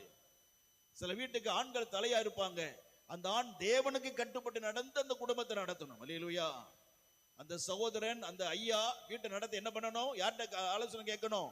கர்த்தர்கிட்ட கேட்டு தன் குடும்பத்தை நடத்தணும். அந்த குடும்பத்துல ஒரு பிரச்சனை இருக்காது, அந்த குடும்பத்துல வறுமை தரித்திரம் இருக்காது, அந்த குடும்பத்துல நெருக்கம் இருக்காது. ஸ்தோத்திரம். அநியாயமாய் அசியம் தேவையில்லாத விதத்துல ஒரு ரூபாய் கூட செலவாக கர்த்தர் விடமாட்டார். அல்லேலூயா. தேவனை கேட்டு அந்த குடும்பத்தை, அந்த குடும்ப சகோதரன், அந்த குடும்ப தலைவன், அந்த கணவன் நடத்தணும் குடும்பத்தை. கர்த்தரை கேட்டு நடத்தும் குடும்பம் சரியா இருக்கும். அல்லேலூயா. ஒரு குடும்பம் சரியா போகணும்னா கர்த்தரை கேட்டு நடக்கணும். அதான் சொல்கிற சபையாகிய சரீரத்திற்கு இயேசு கிறிஸ்துவே தலையா இருக்கிறார். அல்லேலூயா சொல்லுவோமா? அல்லேலூயா. இந்த தலை இன்னைக்கு எங்க போயிருக்கு? விபச்சாரி மடியில போச்சா? இந்த தலைமை பொறுப்பு யார்கிட்ட கொடுத்துருக்கோம்? நம்ம இயேசு கிறிஸ்து கொடுக்கல, யார்கிட்ட கொடுத்துட்டோம்? சாத்தான்கிட்ட கொடுத்துருக்கிறோம். இந்த தலைமை பொறுப்பு யார்கிட்ட கொடுத்துருக்கிறோம்? சொல்லுங்க, சத்தமா சொல்லுங்க. ஆமென். சாத்தான் இடத்துல, விக்கிரங்கிட்ட, உலகத்துல கொடுத்துற பாவத்தை கொடுத்திருக்கிறோம். ஆகவேதான் குடும்பத்துல ஏகப்பட்ட குழப்பங்கள். கர்த்தருடைய பிள்ளையே, குடும்பத்துல பல போராட்டம் வர காரணமே என்ன? தலையாகிய இயேசு கிறிஸ்துடைய குடும்பத்தை ஒப்பு கொடுக்கணும். தலையாகிய தேவனிடத்தில் நம்ம குடும்பத்தை அர்ப்பணிக்கும் பொழுது அவர் குடும்பத்தை அழகாய் நேர்த்தியாய் கொண்டு போவார். அல்லேலூயா. குடும்பத்தை கொண்டு போவீங்களா? போனது போகட்டும். இனியாவது இந்த நிமிஷத்தில் இருந்து, இந்த நாளில் இருந்து நம்ம ஒவ்வொருடைய குடும்பத்தை கர்த்தருடைய பிள்ளைகளே இயேசு கிறிஸ்துவாகிய கர்த்தர் ஒப்பு கொடுத்து, அப்பா எங்க குடும்பத்தை நீங்க நடத்துங்க, எங்க குடும்பத்தை நீர் நடத்தும் என்று நீ சொல்லும் பொழுது நம்முடைய குடும்பத்தை கர்த்தர் நடத்தி கொண்டு போவார். இன்னைக்கு அப்படி இல்லை. நாம் என்ன பண்றோம்? நம்ம இஷ்டம் போல குடும்பத்தை நடத்துறோம், மனம் போல குடும்பத்தை நடத்திக்கிட்டு போறோம், எண்ணத்தம் போல நடத்திக்கிட்டு போகிறோம். எண்ணம் போல்தான் வாழ்க்கை. என்ன எண்ணம் பண்ணி எப்படி என்ன இருக்கு அது போலதான் எப்படி இருக்கும் வாழ்க்கை இருக்கும். மனம் போல நடத்திட்டு இருக்கிறோம். அதனால என்ன நடந்தது தெரியுமா? மனம் போல நடந்த வாழ்க்கை எப்படி இருக்குன்னு தெரியுமா? மனம் போல நடந்த குடும்பம் எப்படி இருக்குன்னு தெரியுமா? குடும்பம் எப்படி இருக்குன்னு தெரியுமா? வாசிங்க, எசேக்கியேல படிக்கணும். அல்லேலூயா. ஸ்தோத்திரம். 29ஆம் அதிகாரம் 18வது வசனம். எசேக்கியேல் 29:18 மனம் போல நம்முடைய தலைமை பொறுப்பை சாத்தான்கிட்ட, உலகத்துக்கிட்ட, பிசாசு கிட்ட கொடுத்துட்டா அந்த குடும்பம் எப்படி இருக்கும்? அந்த குடும்பம் எப்படி எல்லாம் நடக்கும்? பாருங்க, சொல்றாரு பாருங்க. ஸ்தோத்திரம். வாசிக்கலாம். மனுபுத்திரனே, நல்லா கவனிக்கணும், நல்லா எல்லாரும் கவனிக்கணும். சொல்லுங்க. பாபிலோனின் ராஜா பாபிலோன் ராஜாவாகிய நேபுகாத்நேச்சார், ஆமென், கடும் ஊழியம் வாங்கினான். நேபுகாத்நேச்சார் என்ற அந்த ராஜா தன் சேனையை கடும் ஊழியம் வாங்கினான். சரி, ஒவ்வொரு தலையும் மொட்டையாயிற்று. தலை என்ன ஆயிருச்சு? சத்தமா சொல்லுங்க. தலை என்ன ஆயிருச்சு? சத்தமா சொல்லுங்க. தலை என்ன ஆயிருச்சு? அப்போ பாபிலோன் ராஜா கடுமையா வேலை வாங்கினதுனால தலை மொட்டையா போச்சு. சரி, அப்புறம் ஒவ்வொரு தோள்பட்டையின் தோலெல்லாம் உறிஞ்சு போச்சுங்க. தோள்பட்ட தோல் என்ன ஆயிருச்சு? உறிஞ்சு போயிருச்சு. அப்புறம் ஆனாலும் அவன் அந்த ஊழியத்தினாலே அவனுக்காவது, அவன் படையில் இருந்த குடும்பத்தை சேர்ந்தவர்களுக்காவது சம்பளம் கிடைக்கவில்லை. ஐயோ! பாபிலோனின் ராஜா கடுமையான வேலை வாங்கினான், தலை முட்டை ஆயிற்று, தோள்பட்ட தோல் உறிஞ்சு போச்சு. அப்புறம் கடுமையா வேலை வாங்கினாலும் என்ன கிடைக்கல? சொல்லுங்க, என்ன கிடைக்கல? சத்தமா சொல்லுங்க. சம்பளம், கூலி கிடைக்கவில்லை. சம்பளம் கிடைக்கலங்க. யார்? பாபிலோன் ராஜா. யார் பாபிலோன் ராஜா? பாபிலோன் ராஜாவுடைய அப்பா யாரு? அவனுடைய மூத்தவன் யாரு? நிம்ரோத் என்கிறவன். ஆதியாகமம் 10ஆம் அதிகாரத்தில் வாசிக்கிறோம். நிம்ரோத் யார்? சாத்தானால் பிடிக்கப்பட்டவன், சத்துரு நிரப்பப்பட்டவன், பிசாசினால் நிறையப்பட்டிருந்த மனிதன், சாத்தான் நடத்தப்பட்ட மனிதன் நிம்ரோத். அவன் மனைவி பேர் என்ன? அஸ்தரோத். பயங்கர விபச்சாரி. இவர்கள் ஆரம்பித்துதான் என்னது? ரோம் ராஜ்யம். பாபிலோன் ராஜ்யத்தின் தலைவர்கள் இவர்கள் தான். அப்ப பாபிலோன் ராஜா என்றால் யாரு? நிம்ரோத் என்ற சாத்தானுக்கு கீழ்ப்படுகிறவன். பயங்கர பில்லி சூனியம், பயங்கர விக்கிரகாராதனை, பயங்கர விபச்சாரம், இந்த மூணு நிறைஞ்சு இருக்கும். இந்த மூணு நிறைஞ்ச இடம் தான் என்னது? பாபிலோன் ராஜா என்கிற நேபுகாத் நேச்சார். இந்த நேபுகாத் நேச்சார் என்பது சாத்தானால் நிறையப்பட்டவன். விபச்சாரம், வேசித்தனம், விக்கிரக காரியங்களுக்கு கொஞ்சம் கூட சளைத்த இடம் அல்ல. அவன் கர்த்தருக்கு பயங்கர முதல் எதிரியே அவன் தான். தேவனுக்கு பயங்கர எதிரிதான் இந்த நேபுகாத் நேச்சார் என்கிற பாபிலோனின் ராஜா. அவன் என்ன செஞ்சான்? நம்மள வேலை வாங்குறான். இன்னைக்கு என்ன செய்யறான்? சொல்லுங்க சொல்லுங்க. நம்மள பிசாசு வேலை வாங்குறான். நம்ம யாருக்காக வேலை ஊழிஞ்சு வாழணும்? யாருக்காக வாழணும்? கர்த்தருக்காக வாழணும். ஆனா இப்ப யாருக்காக வாழ்றாங்க? பாபிலோன் ராஜாவுக்காக. நைசா தந்திரமா ஏமாத்தி, ஏய் இங்க வா, நான் சொல்றத பண்ணு, இதை பண்ணு, அதை பண்ணு, இப்படி பண்ணு, அப்படி பண்ணு, நாளை ஒரு தம்மடி, நாளையில கொஞ்சம் தண்ணி அடி, நீ கொஞ்சம் சினிமாவை பாரு, கொஞ்சம் நாடகத்தை பாரு, நீ நல்லா படுத்து தூங்கு, நல்லா மேக்கப் பண்ணிக்கோ, நீ அங்க போ, இங்க வா, ஜெபம் மட்டும் பண்ணிராத, பைபிளை தொற்றாத, ஞாயிற்றுக்கிழமை சர்ச்சுக்கு போயிராத, பாஸ்டர் கண்டா ஓடி போயிரு, பாஸ்டர் கண்டா வீட்டை பூட்டிட்டு எங்காவது கிளம்பி போயிரு, பாஸ்டர் கிட்ட பேசிராத. பாபிலோனின் ராஜா சாத்தான் என்ன விதமாய் நடத்துறான் என்று பாருங்கள். அருமையான தேவனுடைய பிள்ளையே, எப்படி கர்த்தரை விட்டு பிசாசு விலக பண்ணுகிறான், கடுமையான வேலை வாங்குறான், வாழ்க்கையில குழப்பங்கள், வாழ்க்கையில போராட்டங்கள், கடுமையான வேலை, வாழ்க்கையில வருமானம் எல்லாம் நின்று போயிருச்சு. அல்லேலூயா. குழப்படி ஆயிருச்சு, பயங்கர போராட்டம், தலையில என்ன ஆயிருச்சு? மொட்டையானது. அருமையான சகோதரியே, நிறைய முடி கீழே தொங்குற மாதிரி வளரட்டும். அப்படிப்பட்ட தலைமயிரை கர்த்தர் உங்களை வளர செய்யட்டும். அல்லேலூயா. சரி, அந்த மலை தலையில திடீர்னு மொட்டையாயிருச்சு, எப்படி இருக்கும்?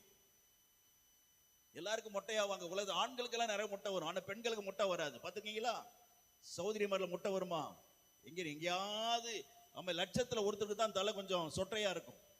ஆனா சகோதரிமார்களுக்கு எப்பவுமே தலையில முடி கொட்டாது. ஆனா அந்த தலையும் இப்ப மொட்டையாகுது. ஏன்? பிசாசு கிரியை செய்கிறான். குடும்பத்துக்குள்ள சாத்தான் தலையை மொட்டை அடிக்கிறான். வாழ்க்கையில் ஆசீர்வாதம் இல்லாமல் பண்ணுகிறது. தலைமயிர் என்பது ஆவிக்குரிய வரங்களை குறிக்கிறது. அல்லேலூயா. தலைமயிர்னா என்னது? தலைமயிர் என்னது? ஆவிக்குரிய வரங்கள். ஆவிக்குரிய வரங்கள் மொத்தம் எத்தனை? 9 வரங்கள். ஆமென். ஆவிக்குரிய வரங்கள் எவ்வளவு? சகோதரர்கள் வாயை திறக்க மாட்டேங்கிறாங்க. சகோதரர், ஆவிக்குரிய வரங்கள் எவ்வளவு சொல்லுங்க? 9 வரங்கள். தலை மொட்டையேச்சுன்னா அப்புறம் வரமே இல்லாம போயிட்டது. பார்க்க கிறிஸ்தவங்க, வாக்க கர்த்தருடைய பிள்ளைகள் தான். ஆனால் என்ன இல்ல? வாழ்க்கையில் என்ன இல்ல? வரங்கள் இல்லை. யாராவது, ஐயா அம்மா எனக்கு ரொம்ப வயிற்று வலி தாங்க முடியல, எனக்கு கொஞ்சம் ஜெபம் பண்றீங்களா? ஜெபமா? ஐயோ ஐயோ, கொஞ்சம் முக்கியமான வேலையில் இருக்கிறேனே, கொஞ்சம் போயிட்டு ஒரு மணி நேரம் கழிச்சு வரியா? தாங்க முடியல, வயிற்று வலி சகிக்க முடியல. ஐயோ என்ன பண்றது? டாக்டர் போனியா? நீ அந்த டாக்டர் போ, அவர்கிட்ட போனா உடனே ஊசி போட்டா சரி போடும், உடனே டாக்டர் போ. இவங்க ஜெபிக்க மாட்டாங்க. ஏன்? வரங்கள் இல்லை. இவங்க வாழ்க்கை எப்படி இருக்குது? மொட்டையா இருக்கு. வாழ்க்கை எப்படி இருக்கு சொல்லுங்க? மொட்டையா இருக்கு. ஜெபிக்க வாங்கன்னா உடனே வாங்க, நான் ஜெபிக்கிறேன்னு சொல்லணும். அல்லேலூயா. ஆமென். ஸ்தோத்திரம். அல்லேலூயா. காரைக்குடியில் ஒரு பாஸ்டர் பார்த்தேன். அவர் ரட்சிக்கப்பட்டுட்டார், இயேசுவை ஏற்றுக்கொண்டார். திடீர்னு பிசாசு பிடிக்கிறவங்க வந்துட்டாங்க. இயேசுவை ஏத்துக்கிட்டியாமா? எனக்கு ஜெபம் பண்ணுப்பா, பயங்கர நோயா இருக்குது, எனக்கு தாங்க முடியல, எனக்கு கேன்சர் மாதிரி இருக்குது. இவருக்கு ஒண்ணுமே தெரியாது. அல்லேலூயா. என்ன தெரியும் தெரியுங்களா? இயேசுவே போற்றி, இயேசுவே போற்றி, இது தவிர ஒண்ணுமே சொல்ல தெரியாது. அதை சொல்லி அந்த நோய் குணமாயிருக்குது. அல்லேலூயா. என்ன சொன்னாரு? இயேசுவே போற்றி, இயேசுவே போற்றி, ஒண்ணுமே சொல்ல தெரியல, அதை சொல்லி நோய் குணமாகி இருக்கிறது. பேய் பிடிச்ச, இது சுகமாய் வந்தோட பேய் பிடிச்சவங்க வர்றாங்க. இவர் என்ன செஞ்சாரு? அவர் இயேசுவே போற்றி, இயேசுவே போற்றி, பேய் ஓடுது. அல்லேலூயா. உங்களை கொண்டு கர்த்தர் அற்புதம் செய்ய விரும்புகிறார். ஆமென். நீங்க அது அப்படிதான் பண்ணணும், இப்படிதான் சொல்லணும் இல்ல, உங்களை கொண்டு கர்த்தர் கிரியை செய்வார். அல்லேலூயா. ஏன்? நமக்குள்ள என்ன இருக்கிறது? வரங்களை கர்த்தர் தந்துட்டார். எப்படி பயன்படுத்துறது தெரியாது, ஆனா எப்படியோ அந்த வரம் வேலை செய்கிறது. கர்த்தர் தம்முடைய நாமத்தை மகிமை கொண்டு வருகிறார். அல்லேலூயா. தலை மொட்டையா கூடாது கர்த்தருடைய பிள்ளையே, தேவனுடைய பிள்ளை, அருமை சகோதரியே சகோதரியே, உங்க தலை மொட்டையாக கூடாது. அல்லேலூயா. இன்னைக்கு உங்க தலை எங்க, யார்கிட்ட கொடுத்திருக்கிறீங்க? உடைய தலை எங்க வச்சிருக்கிறீங்க? யாருக்கு ஒப்பு கொடுத்திருக்கிற தலையை? பாபிலோன் ராஜா கிட்டயா? ஐயோ ராஜாதி ராஜா, ஆமென், ராஜா மார்த்தாண்டன், ராஜ கம்பீரன் இல்ல, அவன் பஞ்ச பரதேசி. சாத்தான் இப்படிப்பட்டவன், பஞ்ச பரதேசி. சாத்தான் ஒன்றுமில்லாதவன், சாத்தான் வெறுமையானவன். ஆதாமிட்ட கொடுத்ததான இந்த உலகத்திலிருந்து கொள்ளையடித்த காரியத்தை தான் நிறைய பேர் கொடுக்கிறேன்னு சொல்றான். அவன் இயேசு கிட்ட சொல்றான், என் காலில் விழுந்து கும்பிடுரு, நான் என் இருக்கிற செல்வத்தையெல்லாம் உனக்கு நான் தர்றேன். எனக்கு பிரியமானவனுக்கு நான் கொடுக்கிறேன்னு சொல்றான். என்ன சொல்றான்? அவங்க அப்பா ஒண்ணு சம்பாரிச்சு வந்தானா? உண்டாக்கினவர் யார்? தனக்கு முன்னாடி இருக்கிற ராஜாதி ராஜாவாகிய இயேசு கிறிஸ்து தெய்வத்தை அவர் உண்டாக்கின உலகத்திலே, அவர் உண்டாக்கி வைத்த பொக்கிஷங்களிலே, அவர் உண்டாக்கி வைத்த செல்வம் நிறைந்த இந்த உலகத்தை எங்கால உளுந்து எனக்கு கும்பிடு, நான் உனக்கு தரேன்னு சொல்றான் பிசாசு. எப்படிப்பட்ட ஆள் பாத்தீங்களா? சொல்லுங்க, எப்படிப்பட்ட ஆளா இருப்பான் சொல்லுங்க. எப்படிப்பட்ட அயோக்கியனா இருக்கிறான். அவன் தான் இன்னைக்கு உலகத்துல நம்ம மொட்டையாக பார்க்கிறான். கர்த்தருடைய உங்களுடைய குடும்பத்தை மொட்டையாக பார்க்கிறான், உடைய குடும்பத்தை வெறுமையாக்க பார்க்கிறான் அந்த சாத்தான். பாபிலோன் ராஜாவாகிய சாத்தான், பாபிலோன் ராஜாவாகிய நேபுகாத்நேச்சர் என்ற பிசாசானவன், இந்த சத்துருவாகிய சாத்தான் உடைய குடும்பத்தை மொட்டையடிக்க பார்க்கிறான். இப்படி உலகத்துல போனா ₹1 கிடைக்காது, ₹1 ஒரு தம்படி கிடைக்காது, ₹10 வருமானம் கிடைக்காது. பிரைஸ் தி லார்ட், அல்லேலூயா. எவ்வளவு அருமையாய் கர்த்தர் சொல்லுகிறார். ஆமென். கூலி சரியான கூலி கூட கொடுக்கல. சாத்தானுக்கு போனீங்கன்னா அவன்கிட்ட கூலி தர மாட்டான். அவன்கிட்ட என்ன இருக்கு தர்றதுக்கு? ஆமென். அவன் எப்படி தர முடியும்? தரேன்னு சொல்லுவான், ஏமாத்திட்டே இருப்பான். கர்த்தருக்கு ஸ்தோத்திரம். நாங்க சின்ன பையலா இருந்த பொழுது சின்ன பையங்களா சேர்ந்து விளையாடிட்டு இருப்போம். எங்க அப்பா நிறைய விளையாட்டு பொருளை வாங்கி கொடுத்திருப்பார். அங்க அங்க நாங்க இருந்த ஊர்ல யாருகிட்டையும் கிடையாது, எங்க கிட்ட அப்படி நிறைய இருக்கு. எங்க அப்பா என்னை ரொம்ப நேசித்தார், நிறைய விளையாட்டு பொருளை வாங்கி கொடுத்திருப்பார்.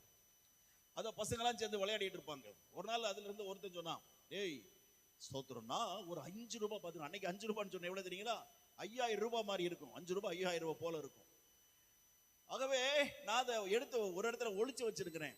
நான் யாருக்கும் தர மாட்டேன், எபினேசருக்கு தான் தருவேன், எனக்கு தான் தரேன்னு சொன்னான் அவன். எல்லாம் எனக்குடா ப்ளீஸ்ரா நான் எபினேசருக்கு தான் தருவேன். ஏன்னா அவன்கிட்ட தான் விளையாட்டு ஜாமான நிறைய இருக்குது, நான் அவனுக்கு தான் தருவேன். அவன் தான் நல்ல பையன், ஒழுக்கமான பையன், நான் உங்களுக்கெல்லாம் தர மாட்டேன்னா. கூட்டிகிட்டே போறாங்க. 1 மணி நேரம் 2 மணி நேரம் அங்க போய் இங்க சுத்தி அங்க சுத்தி எல்லாம் சுத்த வச்சுட்டே இருக்கானே ஒழிய அவன் ₹5 காட்டவே இல்லைங்க. இன்னைக்கு வரையிலும் காட்டல. அன்னைக்கு தரேன்னு சொன்ன ₹5 இன்னைக்கு வரையிலும் தரல. இப்படிதான் பிசாசு ஏமாத்துவான். கர்த்தருக்குள்ளேயே சாத்தான் ஏமாற்றுகிறவன், சாத்தான் வஞ்சிக்கிறவன். கூலி தருவேன்னு சொல்லுவான், தரமாட்டான். சம்பளம் தருவேன்னு சொல்லுவான், தரமாட்டான். ஸ்தோத்திரம், அல்லேலூயா, அல்லேலூயா. ஊட்டியில ஒரு படகா என்ற ஒரு இனம் இருக்கிறது, நல்ல அருமையான மக்கள். அதுல சிலர் கொடுமையான ஆட்கள் இருக்கிறாங்க. ஸ்தோத்திரம். நம்முடைய தமிழ் ஆட்கள் வேலைக்கு போச்சுன்னா அல்லேலூயா சம்பளம் கேட்பாங்க. தன்னெண்ண அப்படின்னா தர்றேன் தரேன்னு அர்த்தம். படகு பாஷையில தர்றேன் என்பதுக்கு அர்த்தம் என்னது? தன்னெண்ண. அப்ப தமிழ்நாட்டுல தமிழ்ல தன்னெண்ண என்ன தெரியுது? என் தன்னெண்ண என்ன அர்த்தம்? தாளம் போடுவாங்க இல்லையா? தன்னண்ணா அப்படிம்பாங்க இல்ல, அப்படின்னு என்ன ஒண்ணு இல்லைன்னு அர்த்தம். ஸ்தோத்திரம். அருமையானவர்களே, தன்னெண்ண அப்படி என்ன ஒண்ணு இல்லாம போயிடுவேன்னு அர்த்தம். அவன் சம்பளம் கடைசி விலை கொடுக்கவே மாட்டான். சாத்தான் அப்படித்தான் உனக்கு கூலி கொடுக்க மாட்டான். சாத்தான் நம்மை வஞ்சி நம்முடைய திருடுகிறவன். அவன் நம்மிடத்துல பலனை திருடு, நம்முடைய ஆரோக்கியத்தை திருடுகிறவன், நம்முடைய சுகத்தை திருடுகிறவன், கர்த்தருடைய சமாதானத்தை திருடுகிறவன், கர்த்தருடைய ஆசீர்வாதங்களை திருடுகிறவன். ஸ்தோத்திரம். தேவனுடைய அநேக நன்மைகளை திருடுகிறவன் தான் அந்த சாத்தான். கூலி இல்லாம பண்றான் பிசாஸ், சம்பளம் தர மாட்டான். சாத்தான் ஒருபோது நம்பி விடாதுங்கள். அல்லேலூயா, அல்லேலூயா. ஆமென். சம்பளம் கிடையாது, தலை மொட்டை, குடும்பமே மொட்டை, அவ்வளவுதான். மொட்டை குடும்பம் மாறிடும். வீட்டுக்கு மேல இருக்கிற கூரையெல்லாம் பறந்து போனா எப்படி இருக்கும் யோசிச்சு பாருங்க. எப்படி இருக்கும் யோசிச்சு பாருங்க. ஒரு பெரிய காத்தடிச்சு நம்ம வீட்டு மேல கூரையெல்லாம் பறந்து போச்சுன்னா எப்படி இருக்கும்? அப்படிதான் வாழ்க்கை. பிசாசு நம்பினால் அப்படித்தான் இருக்கும். சாத்தான் ஒருபோது நம்பி விடாதுங்க. அல்லேலூயா. உலகத்தை நம்ப மாட்டேன் சொல்லுங்க, சத்தமா சொல்லுங்க. நான் உலகத்தை நம்ப மாட்டேன், சத்தமா சொல்லுங்க. ஆமென். சாத்தான் நம்பினா மொட்டை தான், ஒண்ணும் கிடைக்காது, ஒரு சம்பளம் கிடைக்கும், ₹1 கிடைக்காது. ஆகவே சாத்தானை நம்பாம இருக்க வேண்டும். அல்லேலூயா. ஆகவேதான் கர்த்தருக்கு ஸ்தோத்திரம் உண்டாவதாக. இந்த அல்லேலூயா முடியை இப்போ அந்த விபச்சாரி என்ன செய்யறாள்? இவன் தலையை மொட்டையடின்னு சொன்னான். அடிச்சால மொட்டை. அவன் தலையில எத்தனை அவன் சடை எப்படி இருந்துச்சு, அவன் தலை எப்படி இருந்துச்சுங்க? சரி, மறுபடியும் ஒரே ஒரு முறை அந்த நியாயாதிபதியில 16ஆம் அதிகாரம் 19 வசனத்தை ஒரு முறை படிச்சிடலாம். அந்த வசனத்தை முழுவதும் வாசிக்கலாம். அவள் அவனை தன் மடியிலே நித்தரை நல்ல தூங்க செய்து ஒருவனை அழைத்து அவன் தலைமயிரை, ஆமென், தலைமயிரில் இல்ல, தலையில் எத்தனை ஜடை இருந்துச்சு சொல்லுங்க? 7 ஜடைகளையும் சிறைப்பித்து சிறைச்சி எடுத்து அவனை சிறுமைப்படுத்த தொடங்கினாள். அவன் மேல அவனை விட்டு நீங்கி போயிடுச்சு. தலை மொட்டை அடிச்சதுனால 7 ஜடை இருந்துச்சுங்க. அம்மா சகோதரிமார்கள்லாம் பிள்ளைகளை எத்தனை ஜடை போடுறீங்க தலையில? 3 ஜடையா? 1 ஜடை போடுவோம், பிறகு 2 ஜடை போடுவோம் இல்லையா? 2க்கு மேல போட மாட்டோம் இல்ல? 3 ஜடை போட்டா பைத்தியக்காரத்தனமா இருக்கும், அது நல்லா இருக்காது. 3 ஜடை போடுவீங்களோ? ஹல்லேலூயா, ஸ்தோத்திரம், ஹல்லேலூயா. ஆகவே கர்த்தருக்கு ஸ்தோத்திரம் உண்டாவதாக. சிம்சோன் 7 ஜடை போட்டிருந்தான். எத்தனை ஜடை? எப்படின்னு பாருங்க, ஆள் எப்படி இருப்பான்? நல்ல வாட்ட சாட்டமா இருப்பான், உயரம் இருப்பான், நல்ல பரந்த தேகம், நல்ல அகன்ற மார்பு, விரிந்த தோள்கள், நின்ன மக கம்பீரமா இருப்பான். ஹல்லேலூயா, கம்பீரமா இருப்பான். தலையில பிறந்திருந்த மொட்டை போட்டது கிடையாது. தாயின் வீட்டில் பிறந்தது முதல் தலையில சிரைத்தது கிடையாது. அந்த முடியெல்லாம் வளர்ந்து எப்படி இருக்கிறது இப்பொழுது? அடர்த்தியான முடி, விட்டா தரையில கூட்டிட்டு போகும், அவ்வளவு முடி. அந்த ஜடைகளை அவன் என்ன செஞ்சிருந்தா 7 பிரிவாக பின்னி அவர் ஜடையாய் போட்டிருந்தான். ஹல்லேலூயா. கொஞ்சம் யோசித்து பாருங்க எப்படி இருக்குன்னு பாருங்க. எப்படி இருக்கும்? 7 ஜடைகளை போட்டு அந்த ஜடை அப்படியே பின்னால தொங்கிட்டு வரும். ஹல்லேலூயா. ஒரு ஜடை போட்டா பின்ன சகோதரிமார்கள் அப்படியே போடுவாங்க, ஜடை பின்னி போட்டு எப்படி இருப்பாங்க? சின்ன இந்த வாலிபள்ளியில பாத்திருக்கீங்களா? அவங்க ஓடும்போது துள்ளி குதிச்சு ஓடுவாங்க, அந்த ஜடையை அதை ஆடிக்கிட்டே போகும். அது மாதிரி சிம்சோன் நடந்து போகும் பொழுது 7 ஜடைகளும் ஆடிக்கொண்டு போனது. ஹல்லேலூயா. கம்பீரமான, பார்த்தாவே பயமா இருக்கும், பார்த்தாவே ஒண்ணு குட்டுருவான், அவ்வளவு பயங்கரமா கம்பீரமான தோற்றம் உடையவன். தாயின் வீட்டில் பிறந்தது முதல் அவன் சிறைச்சது, சேவிங் பண்ணது கிடையாது, சிறைச்சது கிடையாது. ஆனால் இந்த விபச்சாரி அவ்வளவு அவன் பிறந்தது முதல் பல ஆண்டுகளாக பாதுகாத்த அந்த அருமையான தலைமயிரை அவள் சிறைத்து எடுக்கிறாள். 7 ஜடையும் சிறைச்சு எடுத்துட்டு, அவ்வளவுதான் 7 ஜடைகள். ஹல்லேலூயா. இன்னைக்கு கர்த்தருடைய பிள்ளைகளா இருக்கு, நம்முடைய வாழ்க்கையில 7 ஜடைகள் இருக்கிறது. Price the Lord. தலையை தொட்டு பாருங்க சகோதரனே, உங்களுக்கு 7 ஜடை தலையில இருக்கு. சகோதரி, உங்க தலையில எத்தனை இருக்கு? 7 ஜடை இருக்குது. Price the Lord. உடம்புல இல்ல, எங்க இருக்கு? தலையில. ஆமென். 7 ஜடைகள் என்றால் என்ன? கர்த்தருக்கு ஸ்தோத்திரம் உண்டாவதாக. முதலாவது ஜடை தேவ அன்பு என்ற ஒரு ஜடை. ஆமென்.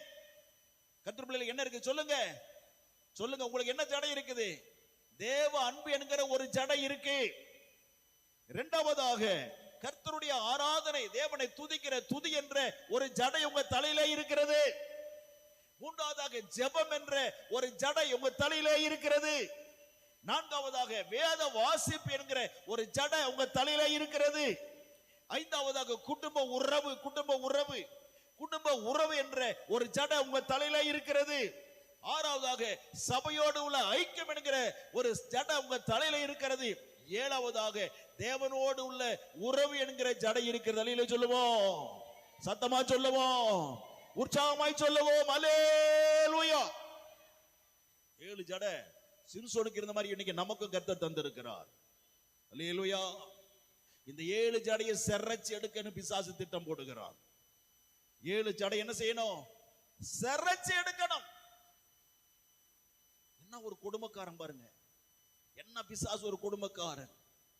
தேவனோடு இந்த எல்லா ஐக்கியத்தை, நல்ல ஆசீர்வாதமான காரியங்களை சிறைச்சு எடுத்து நம்ம மொட்டை அடிக்க விரும்புகிறார்.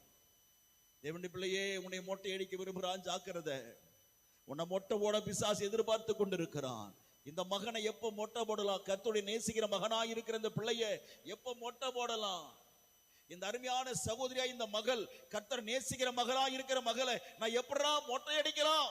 சமயத்தை பார்த்துக்கிட்டே இருக்கிறான், சமயத்தை பார்த்துக்கிட்டே இருக்கிறான். நரி மாதிரி, நரி மாதிரி அப்படியே ஒளிஞ்சு ஒளிஞ்சு வந்து பார்த்து கொண்டே இருக்கிறான்.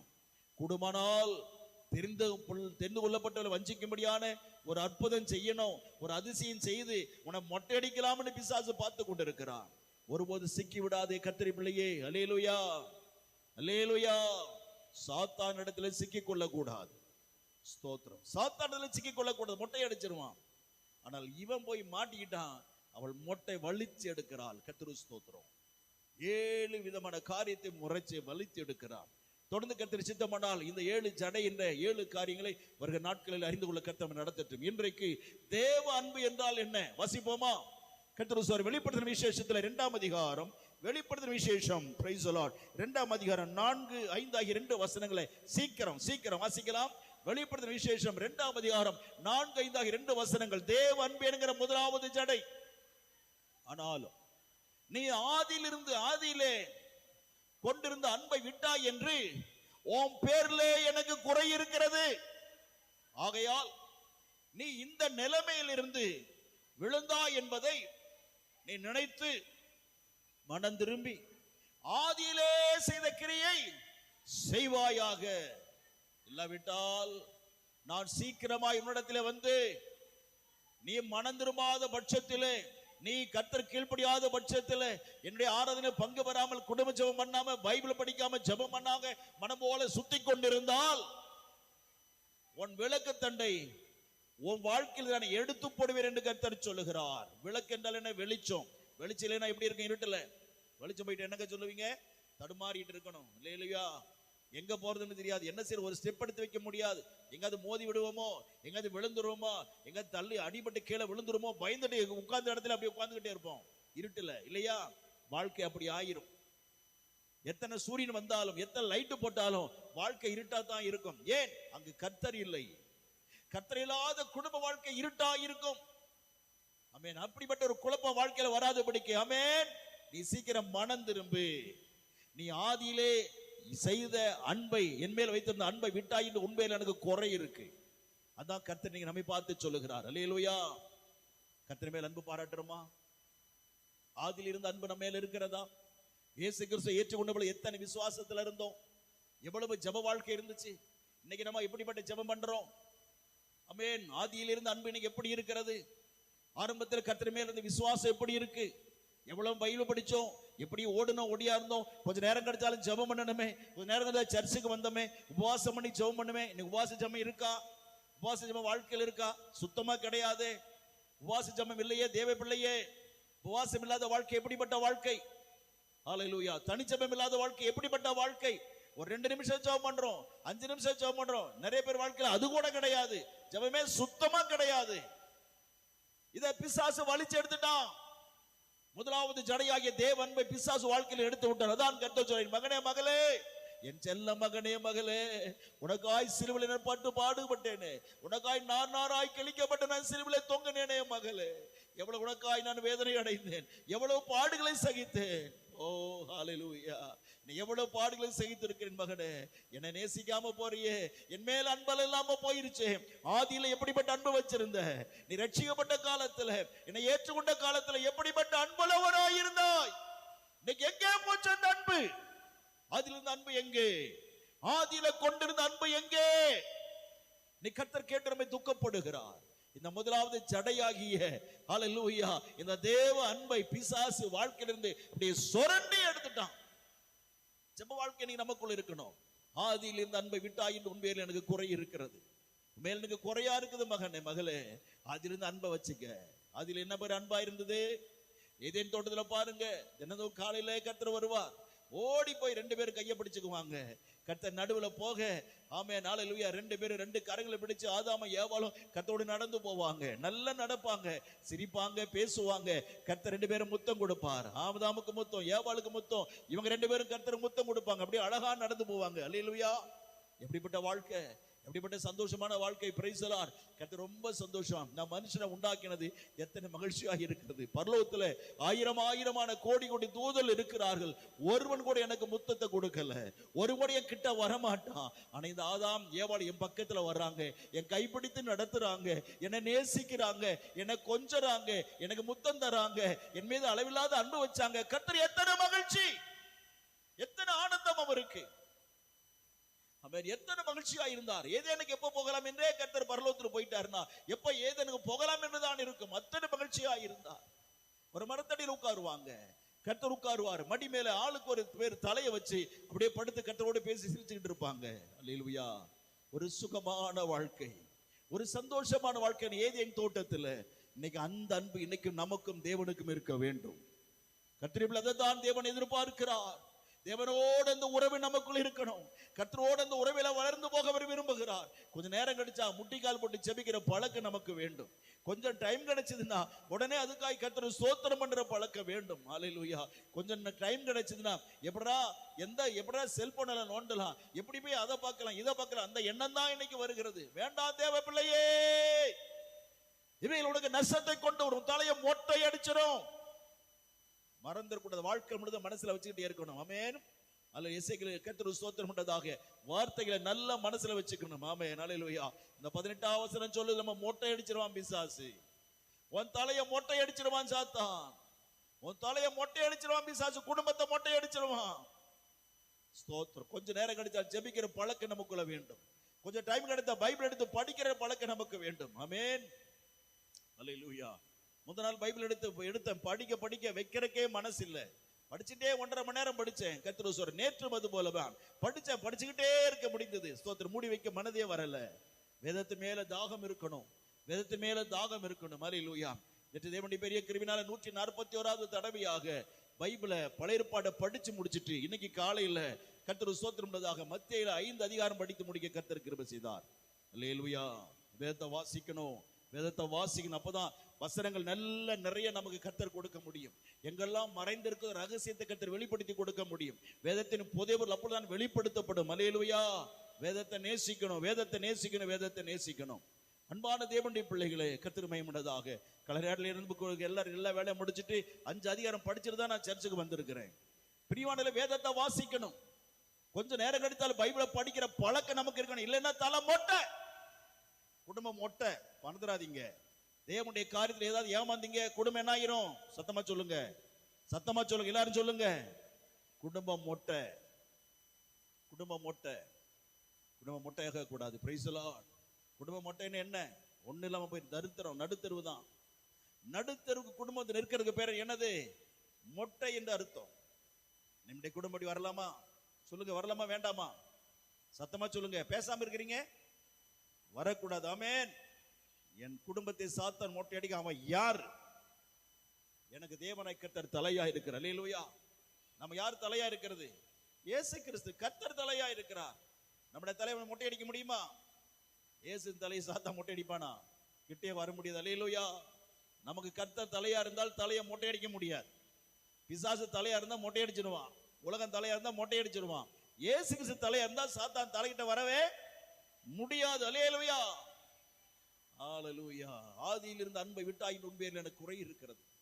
அன்பு குறையக்கூடாது கர்த்தருடைய பிள்ளைகளே. அன்புல நிலைத்து இருக்கணும். ஆமென். தேவ அன்பு மிக முக்கிய கர்த்தருடைய பிள்ளைகளோட நேசிக்கணும். அவரை அளவில்லாமல் நேசிக்கணும். மேல் அன்பு பாராட்டணும். ஆமென். அன்பை தேவன் மேல அளவில்லாமல் வைக்கணும். கர்த்தருடைய பிள்ளைகளே, இவ்வளவு நேசிக்கணும் தெரியுமா? அவர் மேல அளவில்லாத அன்பு வச்சிருக்கணும். அல்லேலூயா. எப்ப பிள்ளைகள் வருவாங்க, என் பிள்ளை எப்ப வரும் என்று சொல்லி அல்லேலூயா பிள்ளைகளை குடிச்சு வருகிறத தாய் காத்து கொண்டே இருப்பாள். ஆமென். தூரத்துல பார்த்தனே ஒரு சந்தோஷம், ஒரு சிரிப்பு வரும். என் பிள்ளை வந்துருச்சு, என் தங்கம் வந்துருச்சு. ஸ்தோத்திரம். அப்படியே அந்த அம்மா தானா சொல்லுவாங்க. யாரும் இருக்க மாட்டாங்க. அந்த அம்மா சொல்லுவோம். என்ன சொல்லுவோம்? என் தங்கம் வந்துருச்சு. ஸ்தோத்திரம். வந்தோடனே பிள்ளையை கட்டி பிடிச்சு, எப்படிமா ஏமா இழைச்ச மாதிரி தலையெல்லாம் களைஞ்சிருக்கு, ஏமா இப்படி இருக்கிற? என் ஒண்ணுமே இருக்கு, பிள்ளை நல்லா தான் இருப்பா. ஆனா சொல்லுவாங்க, தாய் ஏமா இப்படி இருக்கிற, முகம் வாடுற மாதிரி இருக்கு, சரியா சாப்பிடலையா, மத்தியானம் சாப்பிடலையா? பிள்ளையை அன்பாய் விசாரித்தல். Price the Lord. பிள்ளை நல்லா தான் இருக்கும். ஆனால் தாயுடைய மனம், அல்லேலூயா, தன் பிள்ளை நல்லா இருக்கணும், என் பிள்ளை ஆரோக்கியமா இருக்கணும், அல்லேலூயா, என் பிள்ளை குறையில்லாம இருக்கணும். பிள்ளை மேல தாய்க்கு அப்படி ஒரு அன்பு. Price the Lord. இந்த அன்பு தேவனுக்கும் நமக்கும் இருக்க வேண்டும். இந்த அன்பு தேவன் நம்ம மேல, ஒரு தாயை போல தாய்க்கு மேலான அன்பு தேவன் நம்ம மேல வைத்திருக்கிறார். ஆனா நாம தான் என்ன செய்யறோம்? நம்ம தேவன் மேல அன்பு வைக்கிறது இல்லை. நாம் தேவனுக்கு கீழ்ப்படுகிறது இல்லை. எப்ப பார்த்தாலும் வேலை வேலை வேலை வேலை வேலை, உலகம் உலகம் உலகம் உலகம் உலகம், நண்பர்கள் ஓடிக்கிட்டே இருக்கிறோம்.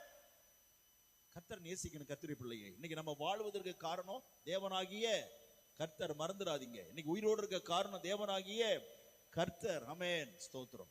நாம் இந்த இன்னைக்கு வரல உயிரோடு இருக்கிறோம் என்றால் அது தேவனுடைய பெரிய கிருபை. அப்ப அதற்காக நம்ம அவரை துதிக்க வேண்டாமா? அவர் அதற்காக இவருடைய பிரியமான காரியத்தை செய்ய வேண்டாமா? சொல்லுகிறார் கர்த்தர், ஆதியில் இருந்தது போல அன்பு இல்லையே மகனே மகளே, என் தங்கமே, நீ ஆதியில் வச்சு அன்பை மேல வைக்க மாட்டேங்கிறியே. ஹல்லேலூயா. என் செல்ல வைரமே, என் மேல ஆதியில் இருந்த அன்பு இல்லையே என்று கர்த்தர் துக்கப்படுகிறார். கர்த்தர் ஆதியில் இருந்த அன்பை ஹல்லேலூயா நம்ம காட்டுவோமாக. ஆதியில் அன்பை கர்த்தர் விட்டு விடக்கூடாது. ஆமென். ஆதியில என்ன அன்பு இருந்தோ அதே போல இன்னும் அதிகமான அன்புகளை காட்டு, இன்னும் அன்பில வளரணும். ஆமென். அதில் ஒரு செடி நட்டு வைக்கிறோம், அது செடி வர ரொம்ப அழகா இருக்கு, அது வளர வரல என்ன செய்யறது, அது வளர வர பெருசாயிட்டே போனா என்ன அர்த்தம், அது பழம் தரம் இருந்தா என்ன அர்த்தம். ஒரு மாங்கொட்டை போட்டு ஒரு செடி வளர வைக்கிறோம், அது பெருசா போயிட்டே இருக்குது, பெருசு பெருசா இருக்குது, பெருசு பெருசா மரம் போயிட்டே இருக்குது. ஒரு பழங்கோட தெரியலனா எப்படி இருக்கும், அந்த மரத்து மேல எப்படி இருக்கும் சொல்லுங்க, எப்படி இருக்கும், வேதனையா இருக்கும். வெட்டி போடலாமா, அப்படிதான் என்ன வரும். ஸ்தோத்திரம். ஆனா அது வந்து ஒரு 2 வருஷத்துல அப்படியே பூ வச்சு, அப்படியே அந்த பூவெல்லாம் அப்படியே மொக்க வச்சு ஒரு பிஞ்சா மாதிரி அது முத்தி ஒரு பழமா ஆச்சுன்னா எப்படி இருக்கு அந்த மரத்து மேல, அவ்வளவு சந்தோஷமா இருக்கும் இல்லையா. அப்படி கனி கொடுக்கிற பிள்ளையா இருக்கணும், ஆவிக்குரிய கனிகளை கர்த்தர் கொடுக்கிற பிள்ளைகளா இருக்கணும்.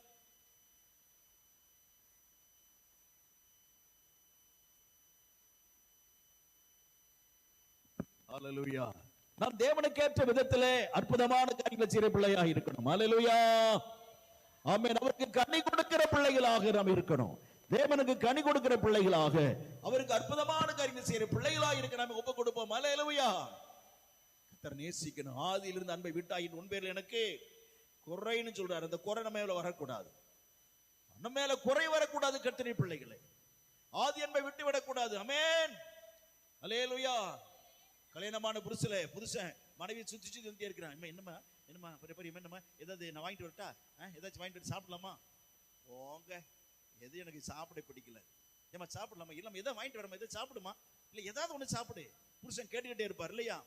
ஒரு 5 வருஷம் கழிச்சுட்டு புருஷன் அம்மா ஏதாச்சும் வாங்கிட்டு வரட்டான்னு கேட்பானா, ஏங்க ஏதாவது வாங்கிட்டு வாங்க, எதாவது சாப்பிடணும் போல இருக்கு, ஏன் இருக்கிறத தின்ன, வீட்டுல ஒண்ணும் இல்லை, இருக்கிறத தின்னு, வீட்டுல ஒண்ணுமே இல்லைங்க அப்படின்னா சும்மா கடை. ஆதியில் இருந்த அன்பு புருஷனுக்கு என்ன ஆயிடுச்சு, என்னாச்சு சொல்லுங்க, குறைஞ்சிருச்சு. நீ நம்ம அப்படி குறையக்கூடாது. அல்லேலூயா. அல்லேலூயா. ஆதியிலே தம் புருஷனை நேசிக்கிற ரொம்ப அதிகமா மனைவி நேசித்து இருப்பாங்க. எங்க எப்படி இருக்கு, எங்க வெளியே போலாங்களா, எங்க ஒரு மாதிரி டயர்டா இருக்கிறீங்க, இல்லம்மா நல்லா தான் இருக்கிறீங்க, இல்ல முகம் சோந்தமா இருக்கு, இல்லைங்க நீங்க முதல்ல மாதிரி இல்லைங்க, நீங்க நேத்து இருக்கிற மாதிரி நீங்க இல்லைங்க, ஏங்க இப்படி எல்லாம் இருக்கிறீங்க, அப்படிங்க இப்படிங்க அப்படியெல்லாம் சொல்லி புருஷனை கொஞ்சிக்கிட்டே இருப்பாங்க மனைவி. ஒரு 5 வருஷம் ஆச்சுன்னா எப்படி இருக்க முடியும், என்ன எப்படி, ஏமா டீ போட்டு குடுமா, போய் போட்டு குடிய, போட தெரியாதா, போய் போட்டு குடி, என்னம்மா எப்படி சொல்ற, டீ தானே போய் போட்டு குடிக்க, சோறாக்க சொல்றேன், போய் போட்டு குடி. ஆதியில் இருந்த அன்பு சொல்லுங்க மனைவிக்கும் குறைந்து போனது. அல்லேலூயா. கல்யாணமான நாளில் எப்படி ஒரு புருஷன் மனைவி அன்பு இருந்ததோ அதே போல எப்படி இருக்கணும் சாகர வரையிலும். அல்லேலூயா. பல்லெல்லாம் உளுந்து கண்ணங்கள் எல்லாம் தொங்கி போனாலும் என்னப்படி இருக்கணும், கல்யாணமான இருந்து அதே அன்பு மனைவிக்கு இருக்கணும். அல்லேலூயா. அதுதான் கிறிஸ்தவ அன்பு. Price the Lord. நீங்க கர்த்தருக்குள்ள ஆழமா இருந்தீங்களா சகோதரி, உங்க புருஷனை கல்யாணமான நேசித்தது போல நேசிக்க கர்த்தர் உங்களை உதவி செய்வார். சகோதரனே, கல்யாணமான நாளில எப்படி மனைவி நேசித்தீங்க அது போலதான் கடைசி வரையிலையும் உடைய மனைவி நேசிக்கணும்னு சொன்னா, ஆமென், நீங்க கர்த்தருக்குள்ள ஆழமா இருக்கணும், வசனத்துல ஆழமா இருக்கணும், கர்த்தருக்கு பயப்பட்டு நடக்கும் பொழுது அந்த உறவு தேவன் நமக்கு ஏற்படுத்துவார். கர்த்தருக்கு மகிமை. அல்லேலூயா. ஆமென். ஸ்தோத்திரம். என் மனைவி இறக்கறவில் அப்படித்தான் வைத்திருந்தேன். அநேக முறை என் மனைவி என்னை பலவிதமா கேவலமா பேசுறதெல்லாம் உண்டு. ஆனால் அதையெல்லாம் விட்டு ஒரு புருஷனாக நான் வேதத்தை போதிக்கிறமே, வேதத்தை பிரசங்கிக்கிறமே, நான் தேவனுக்கு பயந்து ஹல்லேலூயா என் மனைவி அழகழகமாய் ரொம்ப ஆழமான நேசித்தேன். ஸ்தோத்திரம். இறந்த பிறகு ஒரு 5 வருடம் அவருடன் நடைபணமா தான் இருந்தேன். 5 வருடம் நடைபணமாக இருந்தேன். ஸ்தோத்திரம். பிரியமான தேவனுடைய பிள்ளைகளே, புருஷனை நேசிக்கணும். சகோதரியே, உடைய அருமையான புருஷனை நேசிக்கணும். அருமை சகோதரனே, உடைய அருமையான மனைவியை நேசிக்கணும். அல்லேலூயா. ஆமென். சொல்ல மாட்டீங்க, பாத்தீங்களா, பாத்தீங்களா, சத்தமா சொல்லுங்க. அல்லேலூயா. இந்த உறவு நமக்குள்ள எப்பொழுது இருப்பதாக. ஆமென். ஆதியில் இருந்த அன்பை விட்டாய் உன் பேரில் எனக்கு குறை என்று கர்த்தர் சொல்லுகிறார். இன்னைக்கு நம்முடைய இல்லை அந்த குறை இருக்கக்கூடாது. ஆமென். கர்த்தரிடத்துல இன்னைக்கு ஒரு தீர்மானம் எடுப்போம். அல்லேலூயா. ஆண்டவரே, ஆதியில் இருந்த கொண்ட அன்பை நான் இன்னும் வைத்திருப்பேன். ஆண்டவரே, இந்த அன்பை பிசாசு சொரண்டி எடுத்துருவான். எப்படி எடுப்பான் பிசாசு, எப்படி எடுப்பான் சொல்லுங்க, சொரண்டி கர்த்தரை நேசிக்காம பண்ணிடுவான். கர்த்தரை நேசிக்காம பிசாசு பண்றது அவனுடைய வேலையே அதுதான். கர்த்தர் நேசிக்கிறவனுக்கு அப்படியே பிடிக்காது. கர்த்தர் நேசிப்பதை கொஞ்சம் கூட அவனுக்கு பிடிக்காது. கர்த்தர் அருமையான பிள்ளையே, பிசாசுக்கு பிடிக்காது. ஸ்தோத்திரம். ஆகவே ரொம்ப ஜாக்கிரதையா இருங்க. கர்த்தர் உங்களை ஆழமாய் நேசிக்கிறார், கர்த்தர் அதிகமாய் நேசிக்கிறார். அந்த நேசத்தை இல்லாம பண்ணணும். நீ இயேசுடைய பிள்ளையா இருந்துக்கோ, ஒன்னும் பிரச்சனை இல்லை. நீ சர்ச்சுக்கு போறதுனால போய்க்கு, அது பற்றி பிரச்சனை இல்லை. ஆனா வசனத்தை கேட்காத. நீ சர்ச்சுக்கு போயிட்டு அது பற்றி பிரச்சனை இல்லை, ஆனா நீ ஜெபம் பண்ணாதே. நீ சர்ச்சுக்கு போ, அது பற்றி பிரச்சனை, ஆனா பைபிளை படிக்காத. ஆமா, சர்ச்சுக்கு போனா பாச சொல்றதை கேட்காத. நீ சர்ச்சுக்கு போ, அது பற்றி பிரச்சனை, புருஷனை நேசிக்காதே. நீ சர்ச்சுக்கு போ, அது பற்றி பிரச்சனை, ஆனா பிள்ளைகளை கற்றுக்குள்ள நடத்தாது. அப்படிதான் பிசாசு சொல்லுவான். பிசாசு இப்படித்தான் சொல்லுவான். ஜாக்கிரதை. தேவனுடைய பிள்ளையே, கர்த்தர் என்ன சொன்னார் அதுபடி செய்யுங்க. வாழ்க்கை ஆசீர்வாதமா இருக்கும். அல்லேலூயா. இயேசு கிறிஸ்து நம்ம குடும்பத்துக்கு அவர் தலைவராய் இருப்பார். கர்த்தர் குடும்பத்தின் தலைமையான இடத்தில் இருப்பார். இல்லாவிட்டால் சிம்சோன் தலையை மொட்டை அடிச்ச மாதிரி குடும்பத்தை சாத்தான் சிறைச்சிருவான், மொட்டை அடிச்சிருவான். ஜாக்கிரதை. தேவ அன்பு நமக்குள் இருப்பதாக. அல்லேலூயா. ஆக 7 ஜடைகளில் முதல் ஜடையாகிய தேவ அன்பு கர்த்தர் மேல் நமக்கு சரியா இருக்கணும். அல்லேலூயா. ஆமென். தேவ அன்பு நமக்குள்ள இருக்கட்டும். தேவ அன்பு நமக்குள்ள சரியா இருக்கட்டும். கர்த்தர் மேல உறவு நமக்குள்ள சரியா இருக்கட்டும். ஒப்பு கொடுப்போம். அல்லேலூயா. இந்த வசனமே கர்த்தர் ஆசீர்வதிப்பார். கர்த்தர் சித்தமானால் அடுத்த வாரத்துல தொடர்ந்து இந்த சத்தியங்களை அறிந்து கொள்ள கர்த்தர் நடத்துவாராக. Praise the Lord. அல்லேலூயா. கர்த்தர் உங்களை ஆசீர்வதிக்கட்டும்.